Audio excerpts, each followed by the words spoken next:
2024 April മാസം നടത്തിയ adolescent സൈക്കോളജിയിലെ 30 പ്രധാനപ്പെട്ട ക്വസ്റ്റ്യൻസും അതിൻ്റെ അനുബന്ധ വിവരങ്ങളുമാണ് നമ്മൾ ഇന്നത്തെ ക്ലാസ്സിൽ നോക്കുന്നത്.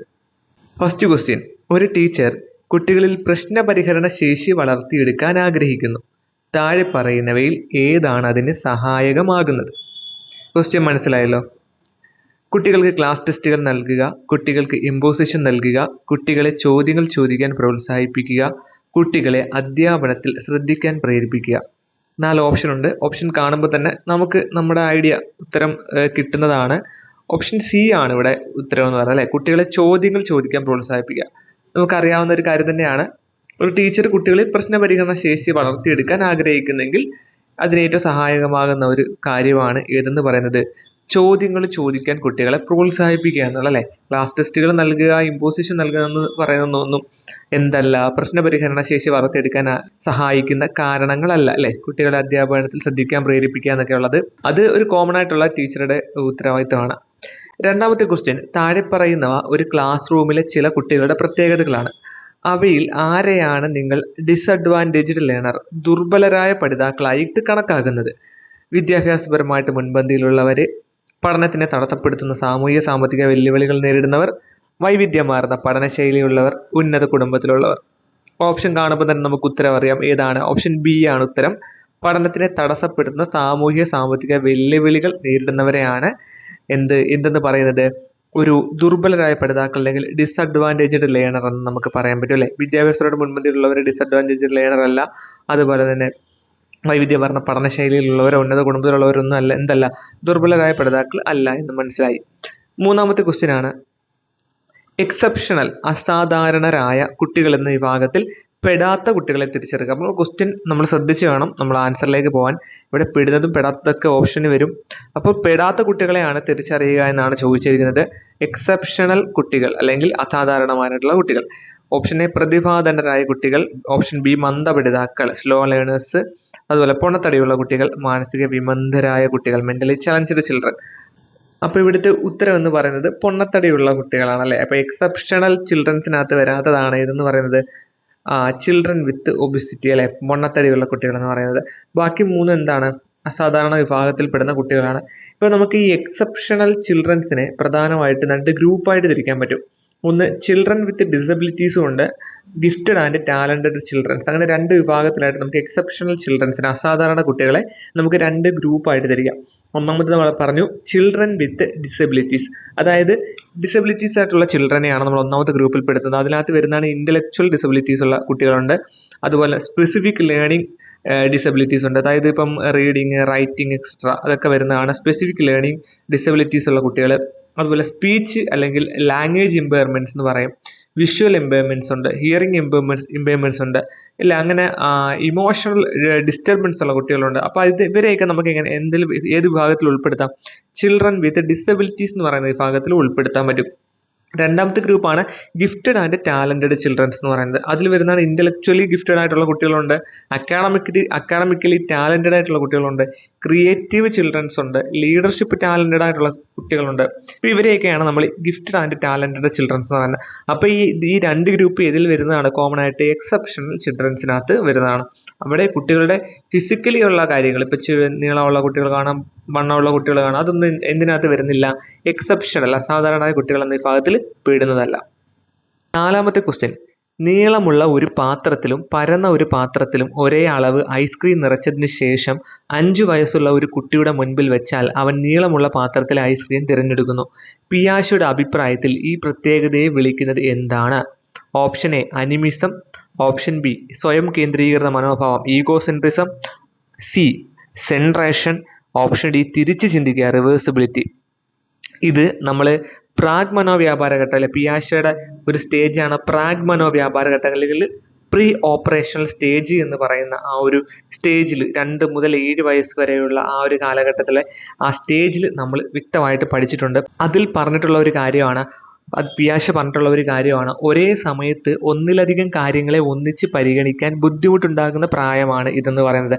ഏറ്റവും പ്രകടമായ ഒരു അംശത്തിൽ മാത്രം ശ്രദ്ധയൂന്നുന്ന സ്വഭാവം, പെർസെപ്ച്വൽ സെൻട്രേഷൻ. നീളത്തിലും വീതിയിലും വ്യത്യാസപ്പെട്ടിരിക്കുന്ന രൂപങ്ങളെ താരതമ്യപ്പെടുത്തേണ്ടി വന്നാൽ കുട്ടികൾ ഒന്നുകിൽ നീളത്തിൽ മാത്രം ശ്രദ്ധിക്കും, അല്ലെങ്കിൽ വീതിയിൽ മാത്രം ശ്രദ്ധിക്കും. ഓരോന്നും ഒറ്റയ്ക്കൊറ്റായി ശ്രദ്ധിക്കുകയും പരസ്പര ബന്ധം മനസ്സിലാക്കാതിരിക്കുകയും ചെയ്യുന്ന ഒരു ഘട്ടമാണ് ഇതെന്ന് പറയുന്നത്. ഒരു വരിയിൽ 5 തീപ്പെട്ടിക്കൊള്ളികൾ അടുത്തടുത്ത് വെച്ചിരിക്കുന്നുണ്ടെങ്കിൽ ഏതിലാണ് അധികം കൊള്ളിയുള്ളതെന്ന് ഒരു 5 വയസ്സുകാരനോട് ചോദിച്ചാൽ വിട്ട് വെച്ച വരിയെ അവൻ ചൂണ്ടിക്കാണിക്കും. ഓരോന്നും തമ്മിലുള്ള അകലം ഇവിടെ അവൻ എന്ത് ചെയ്യുന്നില്ല, പരിഗണിക്കപ്പെടുന്നില്ല.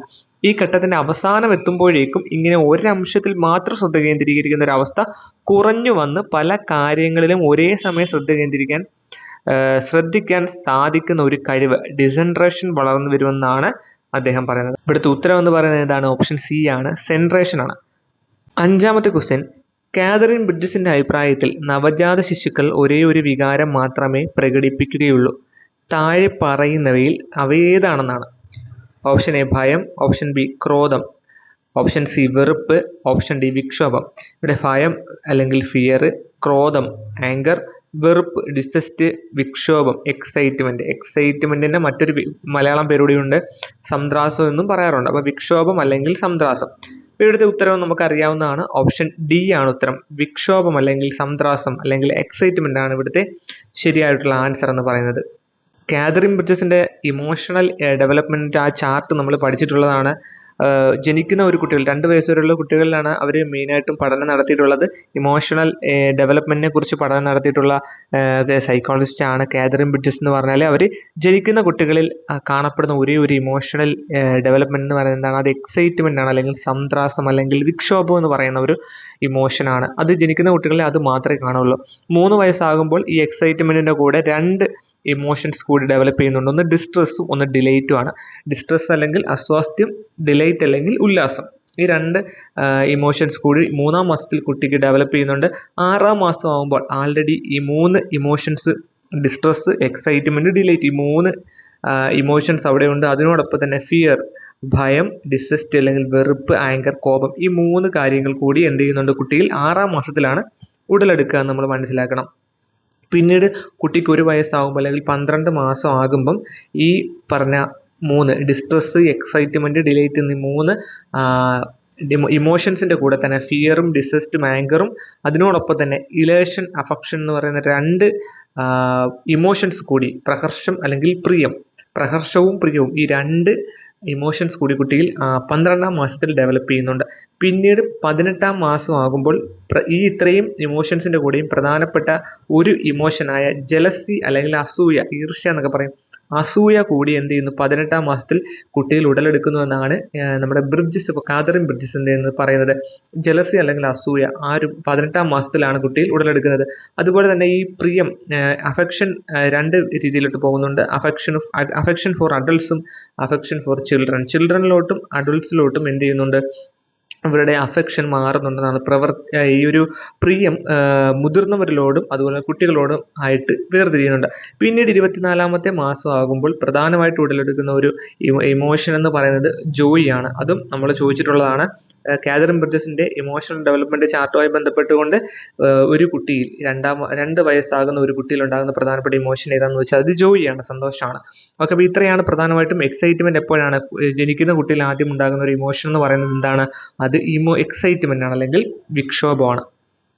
6ാമത്തെ ക്വസ്റ്റ്യൻ എന്ന് പറയുന്നത്, ഞാൻ കേൾക്കുന്നവ ഞാൻ മറക്കുന്നു, ഞാൻ കാണുന്നവ ഞാൻ ഓർക്കുന്നു, ഞാൻ ചെയ്യുന്നവ ഞാൻ മനസ്സിലാക്കുന്നു എന്നാണ് ഇതിൽ ഊന്നൽ നൽകുന്നത്. ഓപ്ഷൻ എ പഠനാന്തരണം, ട്രാൻസ്ഫർ ഓഫ് ലേണിംഗ്, അനുഭവാധിഷ്ഠിത പഠനം, എക്സ്പീരിയൻഷ്യൽ ലേണിംഗ്, നിരീക്ഷണ പഠനം, ഒബ്സർവേഷണൽ ലേണിംഗ്, ആശയ പഠനം, കൺസെപ്റ്റ് ലേണിംഗ്. ഇവിടെ ആൻസർ എന്ന് പറയുന്നത് ഓപ്ഷൻ ബി ആണ്, അനുഭവാധിഷ്ഠിത പഠനമാണ്, എക്സ്പീരിയൻഷ്യൽ ലേണിംഗ് ആണ്. എന്താണ് അനുഭവാധിഷ്ഠിത പഠനം എന്ന് പറഞ്ഞാൽ? അനുഭവങ്ങളിലൂടെയുള്ള പഠനത്തെയാണ് അനുഭവാധിഷ്ഠിത പഠനം എന്ന് പറയുന്നത്, അല്ലെ? ഒരു പഠിതാവിനെ അവന്റെ അനുഭവങ്ങളിലേക്ക് അവന്റെ മനസ്സിനെ കൊണ്ടെത്തിക്കുകയും ആ പഠിതാവിൽ ഉണ്ടായ പ്രതിഫലനങ്ങളെ, പുതിയ നൈപുണ്യങ്ങളും സ്കിൽസും അതുപോലെ തന്നെ മനോഭാവങ്ങളും ചിന്താരീതിയും ഒക്കെ രൂപപ്പെടുത്താൻ പ്രോത്സാഹിപ്പിക്കുകയും ചെയ്യുന്ന ഒരു പഠന രീതിയാണ് ഏതെന്ന് പറയുന്നത്? അനുഭവാധിഷ്ഠിത പഠനം എന്ന് പറയുന്നത്. അനുഭവങ്ങളുടെ പരിവർത്തനത്തിലൂടെ അറിവ് ഉളവാകുന്ന പ്രക്രിയയാണ് പഠനം എന്ന് പറഞ്ഞിട്ടുള്ള ഒരു സൈക്കോളജിസ്റ്റ് ആണ് ഡേവിഡ് എ കോൾബ്. അദ്ദേഹം പറഞ്ഞിട്ടുള്ള ഒരു പഠനവുമായി ബന്ധപ്പെട്ട് പറഞ്ഞിട്ടുള്ള ഒരു തോട്ടാണ് അനുഭവങ്ങളുടെ പരിവർത്തനത്തിലൂടെ അറിവ് ഉളവാക്കുന്ന പ്രക്രിയയാണ് പഠനം എന്ന് പറയുന്നത്. കോൾബിന്റെ അനുഭവാധിഷ്ഠിത പഠനത്തിൽ, അപ്പോൾ ഈ അനുഭവാധിഷ്ഠിത പഠനം ആരുടേതാണെന്ന് നമ്മൾ മനസ്സിലാക്കണം. അത് ഡേവിഡ് എ കോൾബിന്റെ ആണ്. കോൾബിന്റെ ഈ അനുഭവാധിഷ്ഠിത പഠനത്തിൽ 4 സുപ്രധാന ഘട്ടങ്ങളുണ്ട്. ഈ ഘട്ടങ്ങളെ അനുഭവാധിഷ്ഠിത പഠന ചക്രം, എക്സ്പീരിയൻഷ്യൽ ലേണിംഗ് സൈക്കിളായിട്ട് നമുക്ക് ചിത്രീകരിക്കാം. കോൾബിന്റെ എക്സ്പീരിയൻഷ്യൽ ലേണിംഗ് സൈക്കിളിൽ ഒന്നാമത്തെ മൂർത്താനുഭവങ്ങൾ എങ്ങനെ രൂപപ്പെടുന്നു എന്ന് നോക്കിക്കഴിഞ്ഞാൽ, മൂർത്താനുഭവങ്ങൾ അല്ലെങ്കിൽ കോൺക്രീറ്റ് എക്സ്പീരിയൻസ് വ്യക്തിഗത അല്ലെങ്കിൽ സംഘപ്രവർത്തനങ്ങളിൽ ഏർപ്പെടുന്നതാണ്. അവിടെ നിന്ന് പ്രതിഫലനാത്മക നിരീക്ഷണത്തിലേക്ക്, റിഫ്ലക്റ്റീവ് ഒബ്സർവേഷനിലോട്ട് പോകുമ്പോൾ ചെയ്തതും ചെയ്യാൻ ശ്രമിച്ചതുമായ കാര്യങ്ങൾ വീണ്ടും അവലോകനം ചെയ്യുന്നു. അവിടെ നിന്ന് അമൂർത്തമായ ആശയ രൂപീകരണത്തിലേക്ക് പോവുകയാണ്. അബ്സ്ട്രാക്റ്റ് കൺസെപ്ച്വലൈസേഷനിലേക്ക് പോകുമ്പോൾ പ്രവർത്തന ഫലത്തിന്റെ വ്യാഖ്യാനവും വിശദീകരണവും വ്യക്തിയുടെ ധാരണയും മൂല്യങ്ങളും വിശ്വാസങ്ങളും ഈ വിശദീകരണത്തെ സ്വാധീനിക്കുന്നു. അവിടെ നിന്ന് സജീവ പരീക്ഷണം, ആക്റ്റീവ് എക്സ്പെരിമെന്റേഷനിലേക്ക് പോവുകയാണ്. ഗ്രഹിച്ച കാര്യങ്ങളിൽ കൂടുതൽ അവഗാഹം നേടുന്നു. സംഭാവ്യത പ്രവചിക്കാനും ചെയ്ത കാര്യങ്ങൾ മെച്ചപ്പെടുത്താനുമുള്ള നിർദ്ദേശങ്ങൾ രൂപീകരിക്കാനും സാധിക്കുന്നു. ഇങ്ങനെ കോൾബ് അദ്ദേഹത്തിന്റെ അനുഭവാധിഷ്ഠിത പഠനം ഒരു എക്സ്പീരിയൻഷ്യൽ ലേണിംഗ് സൈക്കിളായിട്ട് ചിത്രീകരിച്ചിട്ടുണ്ട്. അപ്പം ഈ പ്രധാനപ്പെട്ട ഘട്ടങ്ങളൊന്ന് മനസ്സിലാക്കി വെച്ചേക്കാൻ മതി. മൂർത്താനുഭവങ്ങൾ, അതിൽ നിന്ന് പ്രതിഫലനാത്മക നിരീക്ഷണത്തിലേക്കും അമൂർത്തമായിട്ടുള്ള ഒരു ആശയ രൂപീകരണം വഴി അത് സജീവ പരീക്ഷണത്തിലേക്ക് എത്തിച്ചേരുന്നു. അവിടെ നിന്ന് മൂർത്താനുഭവം ഉണ്ടാകുന്നത് ഇതിങ്ങനെ ഒരു സൈക്കിളായിട്ട് മാറുകയാണ്. 7ാമത്തെ ക്വസ്റ്റ്യൻ, താഴെ പറയുന്നവയിൽ പുരോഗമനോന്മുഖമായ വിദ്യാഭ്യാസത്തിന്റെ മാർഗമായി കണക്കാക്കാത്തതേത്? പ്രോഗ്രസീവ് വിദ്യാഭ്യാസത്തിന്റെ മാർഗമായിട്ട് കണക്കാക്കാത്തത് ഏതെന്നാണ്? ഓപ്ഷൻ എ പ്രശ്നപരിഹരണം, പ്രോബ്ലം സോൾവിംഗ്. ഓപ്ഷൻ ബി നിരൂപണപരമായ ചിന്ത, ക്രിട്ടിക്കൽ തിങ്കിങ്. ഓപ്ഷൻ സി സംഘപ്രയത്നം, ഗ്രൂപ്പ് വർക്ക്. ഓപ്ഷൻ ഡി ഉരുവിട്ട് പഠനം. ഇവിടെ ആൻസർ എന്ന് പറയുന്നത് ഓപ്ഷൻ ഡി ആണ്, ഉരുവിട്ട് പഠനം, റിസൈഡ് ആൻഡ് ലേൺ ആണ്. ഇവിടെ ഈ ഒരു പുരോഗമനോന്മുഖമായ വിദ്യാഭ്യാസം, പ്രോഗ്രസീവ് മെത്തേഡ് എന്ന് പറഞ്ഞാൽ കാലത്തിനനുസരിച്ച് മാറി വരുന്ന ഒരു കൺസെപ്റ്റാണ് ഇതെന്ന് പറയുന്നത്. ഇതിൽ ക്രിയാത്മകമായിട്ടുള്ള പഠനങ്ങൾ വരും, പിന്നീട് വൈവിധ്യമായ പഠന രീതികൾ വരാം, പ്രോബ്ലം സോൾവിങ്സ് ഉണ്ടാകും, പ്രശ്നപരിഹരണ തന്ത്രങ്ങൾ വരും, നിരൂപണപരമായിട്ടുള്ള ചിന്തകൾ വരും അല്ലെ, ക്രിട്ടിക്കൽ തിങ്കിങ് ഉണ്ടാകും, ഗ്രൂപ്പ് വർക്കുകൾ ഉണ്ടാകും അല്ലെ, സംഘപ്രയത്നങ്ങൾ ഉണ്ടാകും. ഇവിടെ ഓപ്ഷൻ ഡി ഉരുവിട്ട് പഠനം എന്ന് പറയുന്നത് എന്തല്ല, ഒരിക്കലും ഒരു പ്രോഗ്രസീവ് മെത്തേഡ് അല്ല. ഉരുവിട്ട് പഠനം അത് നമുക്കത് കാണുമ്പോൾ തന്നെ മനസ്സിലാവുന്ന ഒന്നാണ്. 8ാമത്തെ ക്വസ്റ്റ്യൻ, ശാരീരിക ആരോഗ്യം മാനസിക ആരോഗ്യം ശാരീരിക ആരോഗ്യത്തെയും പ്രബലപ്പെടുത്തുന്നു. ഏത് വികാസ തത്വമാണ് ഇവിടെ പ്രതിപാദിച്ചിരിക്കുന്നതെന്ന് തിരിച്ചറിയുക. ശാരീരികാരോഗ്യം മാനസികാരോഗ്യത്തെയും, മാനസികാരോഗ്യം ശാരീരികാരോഗ്യത്തെയും പ്രബലപ്പെടുത്തുന്നു. വികാസതത്വം, ഓപ്ഷൻ എ വികാസം പ്രവചനീയമാണ്, വികാസം പരസ്പരം ബന്ധപ്പെട്ടിരിക്കുന്നു, വികാസം ഗതിനിയമം പാലിക്കുന്നു, വികാസം അനസ്യൂതമായിട്ടുള്ള പ്രക്രിയയാണ്. ഇത് നമ്മൾ വളർച്ചയും വികാസവും എന്നൊരു ടോപ്പിക്കിൽ വ്യക്തമായിട്ട് പഠിച്ചിട്ടുള്ളതാണ്. പ്രധാനപ്പെട്ട വികാസ തത്വങ്ങൾ, പ്രിൻസിപ്പിൾസ് ഓഫ് ഡെവലപ്മെന്റ് നമ്മൾ പഠിച്ചതാണ്. അതിൽ ഒന്നാമത്തേതാണ് വികാസം എന്ന് പറയുന്നത് അനുസ്യൂതമാണെന്ന് നമ്മൾ പഠിച്ചിട്ടുണ്ട്, വികാസം ക്രമീകൃതമാണെന്ന് പഠിച്ചിട്ടുണ്ട്, വികാസം സഞ്ചിത സ്വഭാവത്തോട് കൂടിയതാണെന്ന് മനസ്സിലാക്കി. അതുപോലെ തന്നെ വികാസം സ്ഥൂലത്തിൽ നിന്ന് സൂക്ഷ്മത്തിലേക്ക് പോകുന്നു, വികാസം പാരമ്പര്യത്തെയും പരിസ്ഥിതിയെയും ആശ്രയിച്ചിട്ടുള്ളതാണ്, വികാസം പരിപക്വനത്തെയും പഠനത്തെയും ആശ്രയിച്ചിട്ടുള്ള ഒന്നാണ്. അതേപോലെ വ്യത്യസ്ത ശരീരഭാഗങ്ങൾ വ്യത്യസ്ത നിരക്കിൽ നടക്കുന്നു. അതുപോലെ വികാസം പരസ്പരം ബന്ധപ്പെട്ടിരിക്കുന്നു. ബൗദ്ധികം ഇന്റലക്ച്വൽ, ശാരീരികം ഫിസിക്കൽ, വൈകാരികം ഇമോഷണൽ, സാമൂഹികം സോഷ്യൽ എന്നീ മേഖലകളിലെ വികാസങ്ങളെല്ലാം പരസ്പരം ബന്ധപ്പെട്ടിരിക്കുന്നു. ശാരീരികാരോഗ്യം മാനസികാരോഗ്യത്തെ പുഷ്ടിപ്പെടുത്തുന്നു, മാനസികാരോഗ്യം ശാരീരികാരോഗ്യത്തെ പുഷ്ടിപ്പെടുത്തുന്നു. ശാരീരിക വൈകല്യങ്ങൾ മറ്റെല്ലാ വികാസങ്ങൾക്കും പ്രതിബന്ധമായി തീരുന്നു. വൈകാരിക സംഘർഷങ്ങൾ ശരീരത്തെയും മനസ്സിനെയും സാമൂഹിക ബന്ധങ്ങളെയും പ്രതികൂലമായി ബാധിക്കുന്നു. ഇത് നമുക്കറിയാവുന്ന കാര്യം തന്നെയാണ് അല്ലേ. നമുക്ക് മാനസികമായിട്ട് എന്തെങ്കിലും പ്രശ്നം വരുമ്പോൾ നമ്മുടെ ആരോഗ്യത്തെ അത് ബാധിക്കുന്നുണ്ടല്ലേ. അതുപോലെ തന്നെ തിരിച്ചുമാണ്, നമുക്ക് ആരോഗ്യപരമായിട്ട് എന്തെങ്കിലും പ്രശ്നങ്ങൾ വന്നു കഴിഞ്ഞാൽ നമ്മുടെ ഹെൽത്തിനെയൊക്കെ ബാധിച്ചാൽ, അല്ലെങ്കിൽ എന്തെങ്കിലും അസുഖം വന്നാൽ നമ്മുടെ മനസ്സിനെയും അത് ബാധിക്കുന്നതാണ്. അപ്പോൾ ഇവിടുത്തെ ഉത്തരം എന്ന് പറയുന്നത് ഏതാണ്? ഓപ്ഷൻ ബി ആണ്, വികാസം പരസ്പരം ബന്ധപ്പെട്ടിരിക്കുന്നു. 9ാമത്തെ ക്വസ്റ്റ്യൻ, ചില പ്രശ്നങ്ങളുള്ള ഒരു കുട്ടിയെക്കുറിച്ച് ആഴത്തിലുള്ള പഠനം നടത്താൻ ഒരു ടീച്ചർ തീരുമാനിച്ചു. നിങ്ങളുടെ അഭിപ്രായത്തിൽ ഏത് രീതിയാണ് ഇതിനായിട്ട് ടീച്ചർക്ക് സഹായകരമാകുന്നത്? ഇവിടെ ഓപ്ഷൻ കാണുമ്പോൾ തന്നെ നമുക്ക് ഉത്തരം അറിയാം. ഓപ്ഷൻ പറയേണ്ടത് ആവശ്യമേ ഇല്ല, സി ആണ് ഉത്തരം. കേസ് സ്റ്റഡിയാണ് അല്ലെ. ഒരു വ്യക്തിയുടെ പ്രശ്നങ്ങളെ ലഭ്യമായിട്ടുള്ള എല്ലാ ഡേറ്റാസും കളക്ട് ചെയ്തുകൊണ്ട് സമഗ്രമായിട്ട് പഠിക്കുന്ന ഒരു രീതിയാണ് ഇതെന്ന് പറയുന്നത് കേസ് സ്റ്റഡി എന്ന് പറയുന്നത്. 10ാമത്തെ ക്വസ്റ്റ്യൻ, 3 വയസ്സുള്ള ഒരു കുട്ടിക്ക് പെൻസിൽ ശരിയായി പിടിച്ച് അക്ഷരങ്ങൾ എഴുതാൻ സാധിക്കുന്നില്ല. എന്നാൽ ആ കുട്ടിക്ക് 5 വയസ്സാകുമ്പം ഇത് എളുപ്പത്തിൽ ചെയ്യാൻ സാധിക്കുന്നു. താഴെ പറയുന്നവയിൽ ഇതിന് കാരണം എന്താണ്? ഓപ്ഷൻ എ അവൻ്റെ പഠനാന്തരീക്ഷം, ഓപ്ഷൻ ബി അവൻ്റെ പഠന വേഗം, ഓപ്ഷൻ സി അവൻ്റെ പഠന ശൈലി, ഓപ്ഷൻ ഡി പഠനത്തിലുള്ള അവൻ്റെ പരിപ്പക്കന്. കഴിഞ്ഞ ക്വസ്റ്റ്യൻ നമ്മൾ റെഫർ ചെയ്ത സമയത്ത് നമ്മൾ ഈ സെയിം ക്വസ്റ്റ്യൻ നമ്മൾ പഠിച്ചിട്ടുള്ളതാണ്. ശിശുവികാസ ഘട്ടങ്ങളിൽ ഓരോ വയസ്സ് കഴിയുന്തോറും കുട്ടിയുടെ സ്ഥൂലപേശി വികാസവും സൂക്ഷ്മപേശി വികാസവും തമ്മിൽ നമ്മൾ താരതമ്യം പഠനം നടത്തിയപ്പോൾ ഇത് പറഞ്ഞതാണ്. 3 വയസ്സാവുന്ന ഒരു കുട്ടിയുടെ സൂക്ഷ്മപേശി വികാസം എന്ന് പറയുമ്പോൾ നെടുകയും കുറുകയുമുള്ള വരകൾ വരയ്ക്കുന്നതിനും വട്ടം വരയ്ക്കാനും അവന് താല്പര്യം കാണിക്കും. ക്രയോൺസും പെൻസിലും ഒക്കെ ഉപയോഗിച്ചുകൊണ്ട് വരയ്ക്കാനും എഴുതാനും കളർ കൊടുക്കാനും അതുപോലെ 10 ക്യൂബുകൾ വരെ അടുക്കാനും ഒക്കെ 3 വയസ്സുള്ള ഒരു കുട്ടിക്ക് സാധിക്കും. പക്ഷേ അതിന് കുറച്ച് പരിമിതികൾ ഉണ്ടെന്ന് മാത്രമാണ്. 5 വയസ്സാകുമ്പോഴേക്കും എന്ത് സംഭവിക്കുന്നു? സൂക്ഷ്മപേശിയിലുള്ള വികാസത്തിൽ ത്രികോണം വരയ്ക്കാൻ സാധിക്കുന്നു, മനുഷ്യന്റെ രൂപം നല്ല രീതിയിൽ വരയ്ക്കാൻ പറ്റുന്നു, അല്ലെ, അത് പൂർത്തീകരിക്കാൻ സാധിക്കുന്നു. ചിത്രം വരച്ച് അതിന് നിറം നൽകാൻ എന്നത് ഒരു പ്രധാന പ്രവർത്തനമായിട്ട് കുട്ടിയിലേക്ക് മാറ്റം വരുന്നു. ചുറ്റുപാടുമുള്ള മനസ്സിൽ തങ്ങിയ കാര്യങ്ങൾ മിഴിവോടെ വരയ്ക്കാൻ 5 വയസ്സായിട്ടുള്ള ഒരു കുട്ടിയുടെ സൂക്ഷ്മപേശികൾക്ക് സാധിക്കും, അല്ലെങ്കിൽ സൂക്ഷ്മപേശികൾക്ക് അതിലേക്ക് ഒരു വികാസം സംഭവിക്കുന്നു എന്ന് നമ്മൾ പഠിച്ചിട്ടുള്ളതാണ്. പഠനത്തിലുള്ള അവൻ്റെ പരിപ്പക്വനുമാണ് ഇവിടെ ഉത്തരവെന്ന് നമുക്ക് മനസ്സിലായി. കാരണം എന്ന് പറഞ്ഞാൽ സൂക്ഷ്മപേശികളും സ്ഥൂലപേശികളും 5 വയസ്സാകുമ്പോൾ എന്ത് ചെയ്യുന്നു? കുറച്ചുകൂടി ഡെവലപ്പ് ആകുന്നു. അപ്പോൾ അവൻ ആ ഒരു പരിപ്പക്വനം, അല്ലെ, പഠനത്തിലുള്ള അവൻ്റെ ഒരു പരിപ്പക്വനമാണ് ഇവിടെ അതിന് കാരണമെന്ന് പറയുന്നത്. 11ാമത്തെ ക്വസ്റ്റ്യൻ, IAS പരീക്ഷയിൽ ഉന്നത വിജയം നേടിയ പൂർവ്വ വിദ്യാർത്ഥിയെ അനുമോദിക്കാൻ സ്കൂൾ അധികൃതർ ഒരു പരിപാടി സംഘടിപ്പിച്ചു.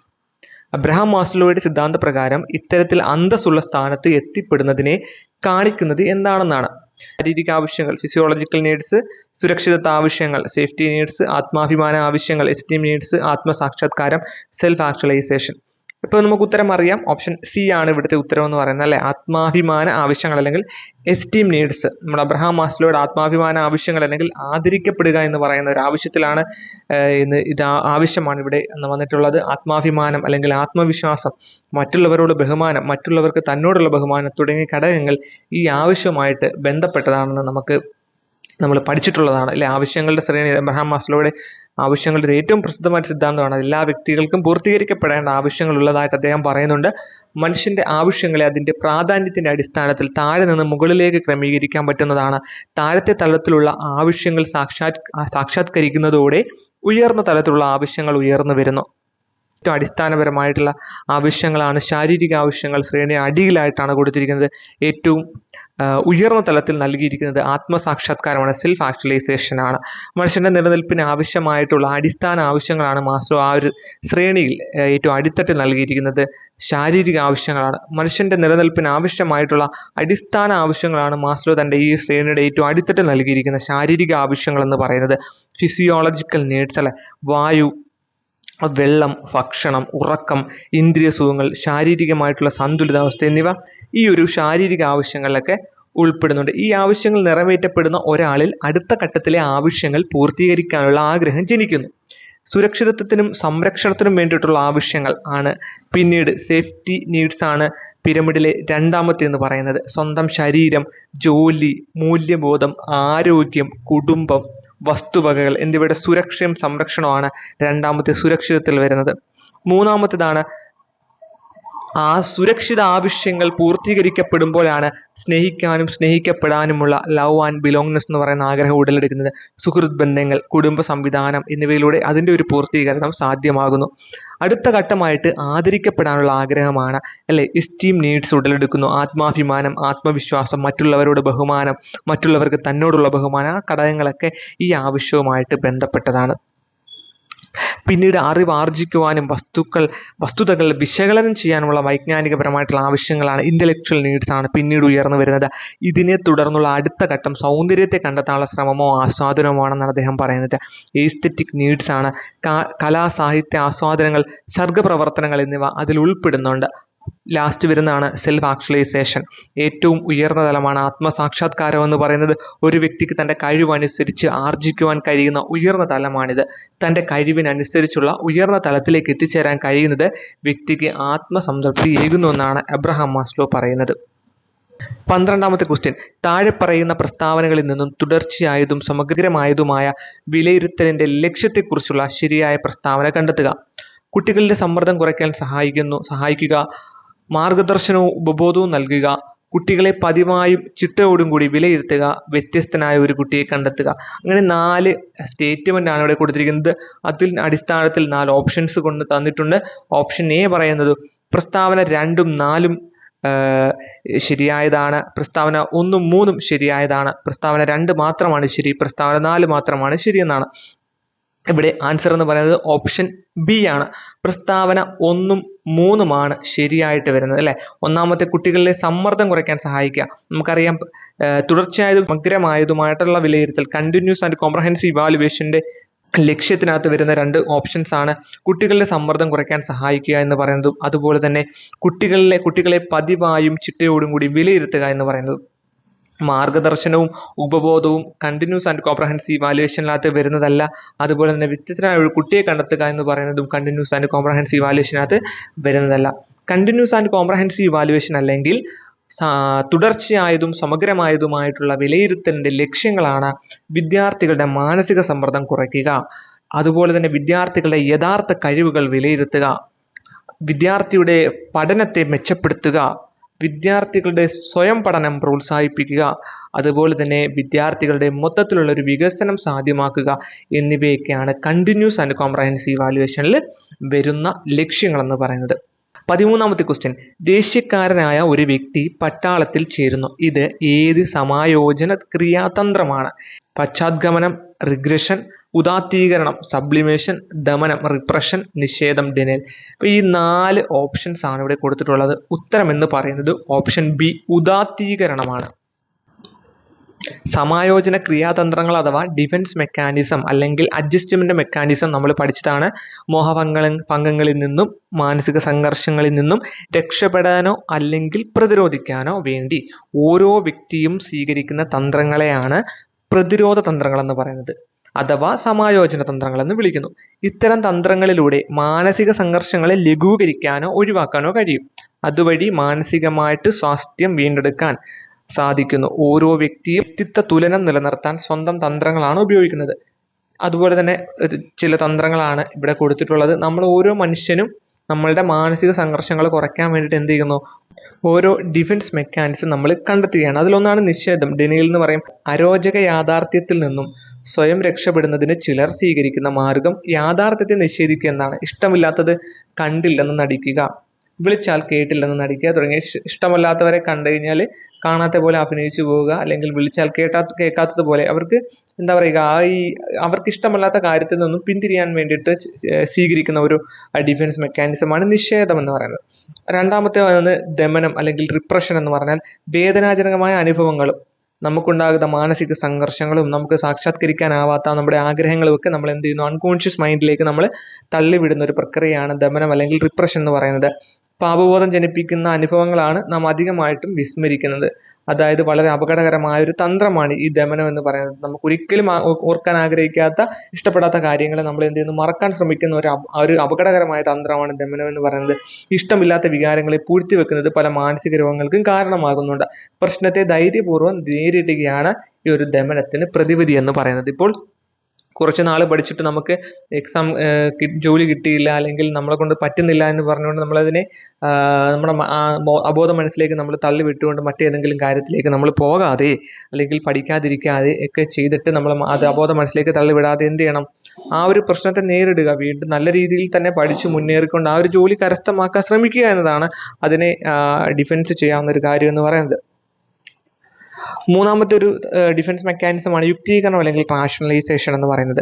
സർവ്വസാധാരണമായിട്ടുള്ള ഒരു തന്ത്രമാണിത്. ഇതിലൂടെ ഒരു വ്യക്തി തന്റെ ബലഹീനതകൾ അല്ലെങ്കിൽ പരാജയങ്ങൾ, കഴിവുകേടുകളൊക്കെ തെറ്റായ കാരണങ്ങൾ വഴി ന്യായീകരിക്കുന്നതിനെയാണ് ഇത്തരത്തിൽ യുക്തീകരണം അല്ലെങ്കിൽ റാഷണലൈസേഷൻ എന്ന് പറയുന്നത്. പുളിക്കുന്ന മുന്തിരിങ്ങ ശൈലിയും മധുരിക്കുന്ന നാരങ്ങ ശൈലി, 2 ശൈലികളും യുക്തീകരണത്തിന്റെ 2 തരമാണെന്ന് അവിടെ കൊടുത്തിട്ടുണ്ട്.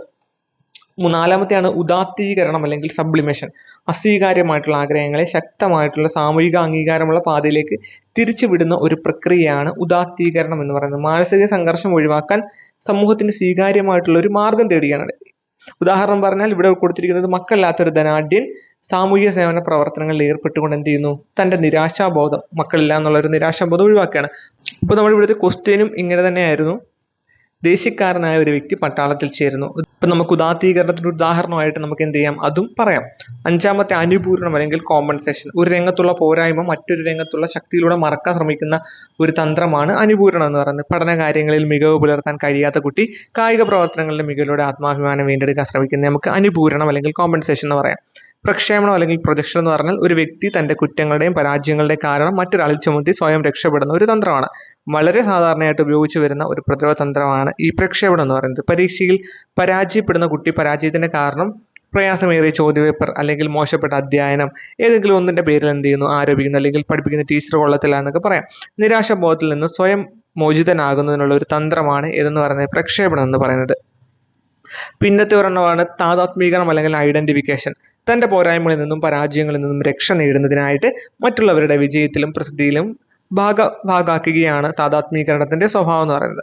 കളികളിൽ വേണ്ടത്ര നിപുണതയില്ലാത്ത കുട്ടികൾ സ്പോർട്സ് താരങ്ങളുമായിട്ട് എന്ത് ചെയ്യുന്നു, താതാത്മ്യം നേടി കീർത്തിക്കും അംഗീകാരത്തിനുമുള്ള തങ്ങളുടെ ആഗ്രഹം സാധിക്കുന്നത് ഈ ഒരു ഐഡന്റിഫിക്കേഷൻ താതാത്മീകരണത്തിന് ഉദാഹരണമാണ്. റിഗ്രഷൻ അല്ലെങ്കിൽ പശ്ചാത്ഗമനം എന്ന് പറഞ്ഞാൽ പ്രശ്നങ്ങളെ നേരിട്ട് കൈകാര്യം ചെയ്യാതെ പിൻവാങ്ങി മുൻകാല സമായോജനത്തിലേക്ക് തിരിച്ചു പോകുന്ന പ്രവൃത്തിയാണ്. പശ്ചാത്ഗമനം അല്ലെങ്കിൽ പ്രതിഗമനം എന്നും പറയും. മാതാപിതാക്കൾ കൂടുതൽ ശ്രദ്ധിക്കാൻ വേണ്ടി ബാലൻ എന്ത് ചെയ്യുന്നു, ശിശുവിനെ പോലെ പെരുമാറുന്നത് പശ്ചാത്ഗമനത്തിന് ഉദാഹരണമാണ്. അപ്പം ഒരു ഇളയ കുട്ടി ഒരു വീട്ടിൽ ജനിക്കുമ്പോൾ മൂത്ത കുട്ടി എന്ത് ചെയ്യുന്നു, തന്നിലേക്കും മറ്റ് ഇളയ കുട്ടിയോടായിരിക്കുമല്ലോ എല്ലാവർക്കും സ്നേഹം വരുന്നത് ഒരു പുതിയ കുഞ്ഞ് ജനിക്കുമ്പോൾ. അപ്പം തന്നിലേക്ക് ശ്രദ്ധ കേന്ദ്രീകരിക്കാൻ വേണ്ടി ആ കുട്ടി എന്ത് ചെയ്യുന്നു, കിടക്കയിൽ മൂത്രം ഒഴിച്ച് കാണിക്കുക. അപ്പം കൂടുതൽ കുട്ടിയെ കെയർ ചെയ്യുന്നുള്ള ചിന്തയിൽ അങ്ങനെയൊക്കെ ചെയ്യും. അപ്പൊ അതിന് എന്തിന് ഉദാഹരണമായിട്ട് പറയാം, പശ്ചാത്ഗമനത്തിന് ഉദാഹരണമായിട്ട് പറയാം. ആക്രമണം അല്ലെങ്കിൽ അഗ്രഷൻ. മോഹഭംഗത്തിൽ നിന്ന് ഉടലെടുക്കുന്ന സമായോജന ഒരു തന്ത്രമാണ് ആക്രമണം. ഇത് രണ്ട് തരത്തിലുണ്ട്, പ്രത്യക്ഷവും ഉണ്ട് പരോക്ഷവും ഉണ്ട്. തന്നെ അവഹേളിച്ച സഹപാഠിയെ ആക്രമിച്ചത് പ്രത്യക്ഷ ആക്രമണത്തിനും അച്ഛൻ വഴക്ക് പറഞ്ഞതിന് ഗ്ലാസ് എറിഞ്ഞുടച്ചത് പരോക്ഷ ആക്രമണത്തിനും ഉദാഹരണമാണ്. അപ്പോൾ അച്ഛനോട് എതിർക്കാൻ പറ്റാത്ത ദേഷ്യം എന്ത് ചെയ്യുന്നു, ഒരു ഗ്ലാസിനോട് തീർക്കുന്നതിനാണ് പരോക്ഷ ആക്രമണത്തിന് ഉദ്ദേശിക്കുന്നത്. അപ്പോൾ പരോക്ഷ ആക്രമണമുണ്ട്, പ്രത്യക്ഷ ആക്രമണമുണ്ട്. 14ാമത്തെ ക്വസ്റ്റ്യൻ, ഗൃഹപാഠം ചെയ്യാത്തതിന് ഒരു ടീച്ചർ ഒരു കുട്ടിയെ ശിക്ഷിക്കുന്നു. വേറൊരു ടീച്ചർ അതേ കുട്ടിയെ കുറവ് മാർക്ക് ലഭിച്ചതിന് ശിക്ഷിക്കുന്നു. എല്ലാ ടീച്ചർമാരും കുട്ടികളെ ശിക്ഷിക്കുന്നു എന്ന നിർണയത്തിൽ കുട്ടി എത്തിച്ചേരുന്നു. ഇത്തരത്തിലുള്ള ചിന്തയെ വിളിക്കുന്നത് എന്താണ്? ഓപ്ഷൻ എ യുക്തിചിന്ത, റീസണിങ്. ഓപ്ഷൻ ബി പ്രശ്നപരിഹാരം, പ്രോബ്ലം സോൾവിങ്. ഓപ്ഷൻ സി അന്വേഷണം, ഇൻവെസ്റ്റിഗേഷൻ. ഓപ്ഷൻ ഡി സർഗപരത അല്ലെങ്കിൽ ക്രിയേറ്റിവിറ്റി. ഇവിടെ ഉത്തരം റീസണിങ് അല്ലെങ്കിൽ യുക്തിചിന്തയാണ്. റീസണിങ് അഥവാ യുക്തിചിന്ത എന്ന് പറഞ്ഞാൽ ബുദ്ധിപരമായി വളരെ ഉയർന്ന ഒരു പ്രക്രിയയാണ് യുക്തിചിന്തനം എന്ന് പറയുന്നത്. ഏതെങ്കിലും ഒരു പ്രശ്നത്തെ അഭിമുഖീകരിക്കേണ്ടി വരുമ്പോൾ അതിനുള്ള പരിഹരണം നടത്താൻ യുക്തിചിന്തനം ആവശ്യമായിട്ട് വരുന്നു. മനുഷ്യന് മാത്രം ലഭിച്ചിട്ടുള്ള ഒരു പ്രത്യേക കഴിവാണ് എന്തെന്ന് പറയുന്നത് റീസണിങ് അഥവാ യുക്തിചിന്ത എന്ന് പറയുന്നത്.